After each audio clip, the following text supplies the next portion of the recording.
আরে ভাই, প্রবাসী জীবন দেখো। একজনের রুটি খাওয়ার মন গেছে, তাই দেখো নিজের হাতে রুটি বানাচ্ছে।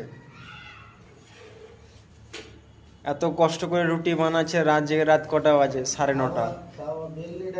তৈরি হবে কখন, খাবে কখন? দেখেন বিল্ডিংটা, দেখেন কি আধুনিক যুগের বিল্ডিং। এই আছে টেকনোলজি,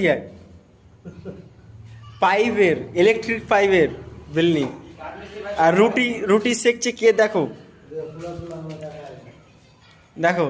হ্যালো গাইস, খুব কষ্ট হলেও সুখ মিলতে হবে এই কষ্ট করে। হ্যাঁ, কি করবে বলো? বিদেশ তো হবে না, বাড়ি তো নয় যে বাড়িতে বউ বাচ্চারা ভাইরা ভাবিরা কেউ করে খাওয়াবে। এখন আমাদের করে খেতে হবে। এই যে তাওয়া, এই যে ছেচকি, এই দেখো ফুলছে কত সুন্দর, দেখছো? না ফুললে হবে না, ফুলছে না তো একটু। কারণ খোলার কারণ একটাই, ভেতরে যে দেখলে দাদা লাগে, মানে ওটা আমার মামা হচ্ছে, তো ওই মামাটার বেলার টেকনোলজি কি দিয়ে জানো? বেলুন। বেলুন হচ্ছে আমাদের এই যে রাজমিস্ত্রি ভাই বলতে গেলে আমাদের ওই ইলেকট্রিকের যে বেলুন হয়, যে পাইপ, সে পাইপ দিয়ে হচ্ছে। তাহলে আমাদের বেলুন লাগে না। তো ঠিক আছে, লাইক কমেন্ট শেয়ার করবা ভালো লাগলে, এবং তোমরাও চেষ্টা করবা এভাবে তৈরি করে খাওয়ার।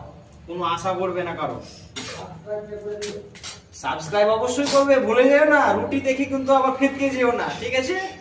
ওকে, এই তো হয়ে যাবে, খাবো পরে। ঠিক আছে, টাটা।